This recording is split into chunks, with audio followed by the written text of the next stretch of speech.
తెలంగాణ వ్యాప్తంగా ఉద్యోగ ఉపాధ్యాయ పెన్షనర్ల సంఘాలు చేపట్టిన మహాధర్నాలో భాగంగా నిర్మల్ జిల్లాలో ఆందోళన కొనసాగుతోంది. జిల్లా కేంద్రంలోని ఆర్డీఓ కార్యాలయం వద్ద ఉద్యోగ ఉపాధ్యాయ పెన్షనర్ల సంఘాల ఆధ్వర్యంలో నిర్వహిస్తోన్న ఈ మహాధర్నాకు వివిధ రాజకీయ పార్టీల కార్మిక సంఘాలు సైతం మద్దతు ప్రకటించాయి. రెండో పీఆర్సీని వెంటనే ప్రకటించి అమలు చేయాలని, పెండింగ్లో ఉన్న 6 DAలను విడుదల చేయాలని ఉద్యోగ సంఘాలు డిమాండ్ చేస్తున్నాయి. ఇదే అంశానికి సంబంధించి మరిన్ని వివరాలు మా ప్రతినిధి శ్రీనివాస్ అందిస్తారు. ప్రభుత్వాన్ని సమర్థంగా పరిపాలించాలంటేనే ఉద్యోగులు చాలా అవసరం. కీలక పాత్ర వహించే ఉద్యోగులు, భావితరాలకు విద్యాబుద్ధులు నేర్పే ఉపాధ్యాయులు, తన జీవిత కాలాన్ని ప్రభుత్వం చేసిన పెన్షనర్లు, వీళ్ళు ప్రధానమైన వాళ్ళు రాష్ట్రంలో. కానీ వీళ్ళ యొక్క సమస్యను గత కొన్ని సంవత్సరాలు పెండించడం చాలా బాధాకరం. మహాధర్నా నిర్వహించిన జేఏసీ ఏర్పడి అందులో భాగంగా నిర్మల్ జిల్లా కేంద్రంలోన ఇక్కడ మహాధర్నా నిర్వహిస్తున్నారు. మనతో పాటు ఇక్కడ ఉన్న ఉద్యోగులు, ఉపాధ్యాయులు, మళ్ళీ పెన్షనర్ల యొక్క సంఘ నాయకులను మనం అడిగి తెలుసుకుందాం. చెప్పండి, మీ యొక్క ప్రధానమైన డిమాండ్ ఏంది? మీ యొక్క మహాధర్నా చేయడానికి కారణం ఏంటి?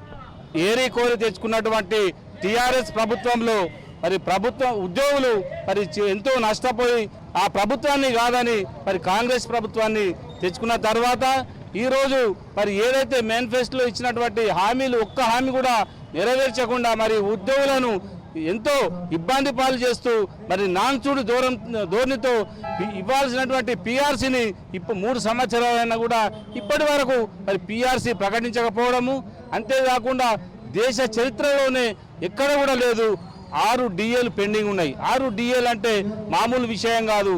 ఈ యొక్క పీఆర్సీ DAలు అంటే ఇంకొక పీఆర్సీ అంతా మరి ఉద్యోగులు నష్టపోతున్నారు.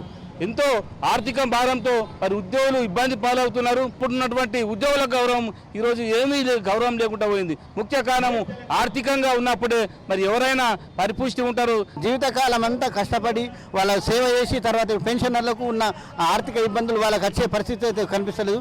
వెంటనే మీరు ఏం చేస్తారు అనుకుంటున్నారు?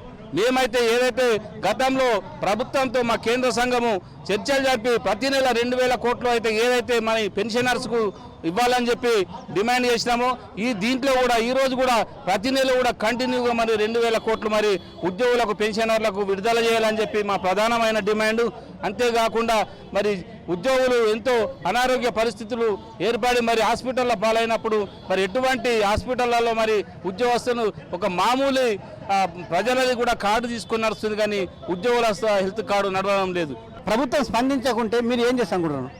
ఈరోజు ఏదైతే రాష్ట్ర జేఏసీ పిలుపునిచ్చిందో ఆ రాష్ట్ర జేఏసీ పిలుపు మేరకు ఇలా యావత్ ప్రతి జిల్లా కేంద్రంలో కూడా మా యొక్క నిరసన కార్యక్రమాన్ని మహాధర్నా కార్యక్రమం రూపంలో మరి ఇలా ఉద్యోగ ఉపాధ్యాయ పెన్షనర్లందరూ కూడా ఏకమై ఇలా ధర్నా కార్యక్రమాన్ని నిర్వహించడం జరుగుతుంది. ఈ ధర్నా కార్యక్రమంతో మా యొక్క ఆవేదనని ప్రభుత్వానికి తెలియజేస్తా ఉన్నాం. మాకు ఇలా జరుగుతున్నటువంటి ఇలా అన్యాయాన్ని ఈ ప్రభుత్వానికి మేము తెలియజేస్తా ఉన్నాం. ఒకవేళ ప్రభుత్వం దిగి రాకపోతే ఈ కార్యక్రమాలను మేము యొక్క పోరాట రూపంలో మరి నిరంతరంగా కొనసాగిస్తూ రాష్ట్ర జేఏసీ పిలుపు మేరకు మేము ఉద్యమ కార్యాచరణను ముందుకు తీసుకెళ్లి మా సమస్యల పరిష్కారం అయ్యే వరకు కూడా పోట్లాడుతాం, ఈ సమస్యలను పరిష్కరించుకుంటాం అనేటువంటిది ఈ ప్రభుత్వానికి తెలియజేస్తా ఉన్నాం. ఇక్కడ మనతో పాటు కేంద్ర మరి పెన్షన్ సంఘం సభ్యులు నిర్బంధం. చెప్పండి, మీ పెన్షన్ యొక్క ప్రధానమైన డిమాండ్ ఏంది? ముఖ్యంగా మా ప్రధానమైనటువంటి డిమాండు, మేము ప్రభుత్వాన్ని బాధ పెట్టదలుచుకోలేదు. గత 3 సంవత్సరాల కింద జరిగినటువంటి ఎన్నికల్లో మరి రేవంత్ రెడ్డి గారి నాయకత్వంలో మరి శ్రీధర్ బాబు గారితో పాటు ఇతర నాయకులతో ఏర్పాటు చేసినటువంటి మేనిఫెస్టోలో నువ్వు ఏవైతే వర్డ్స్ పెట్టావో వాటిని తూచా తప్పకుండా నువ్వు అమలు చేయాలని డిమాండ్ చేస్తూ ఉన్నావు. దాంట్లో ముఖ్యంగా మాకు కావాల్సింది మా పీఆర్సీని వెంటనే ప్రకటించాలి. DAలు పెండింగ్లు ఏవైతే ఉన్నాయో భారతదేశంలో తెలంగాణ రాష్ట్రం యొక్క ఇజ్జత్ పోయే విధంగా అవమానకరమైనటువంటి విధంగా 6 DAలు పెండింగ్లు ఉన్నాయో వాటిని వెంటనే విడుదల చేయాలి.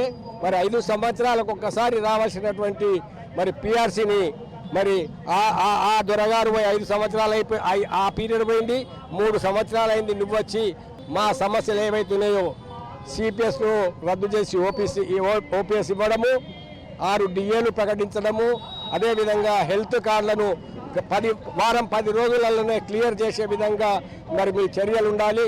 మరి ఏదైతే 3 సంవత్సరాల నుంచి నాన్స్తున్నటువంటి మరి ఈ మహాధర్నాకు స్పందించకుంటే తర్వాత కార్యాచరణ మహాధర్నాకు స్పందించకుంటే ఉద్యోగ ఉపాధ్యాయ కార్మిక పెన్షనర్ల ఐక్య కార్యాచరణ సమితి భారతదేశ స్వాతంత్రం వచ్చిన తర్వాత ప్రత్యేక రాష్ట్రాలు ఏర్పడ్డ తర్వాత నీలం సంజీవరెడ్డి నుండి నిన్న మొన్నటి కేసీఆర్ వరకు ఇంటికి గద్దె దింపి ఇంటికి పంపించినటువంటి చరిత్ర ఉంటుంది. మన రేవంత్ రెడ్డికి చెప్తున్నాం, నువ్వు ఆ కోవలకు పోకు. మేమేమనుకుంటామంటే నీలాంటి యువ నాయకుడు మాకు ఉండాలి. మహాధర్నాకు మీరు స్పందించకుంటే గద్దదించడం మాకేం కష్టం కాదని చెప్పేసి మనతో అంటున్నారు. ఇక్కడ ఉన్న పరిస్థితి. కెమెరామెన్ సురేష్ శ్రీనివాసరాజు, నిర్మల్ జిల్లా కేంద్రం నుండి.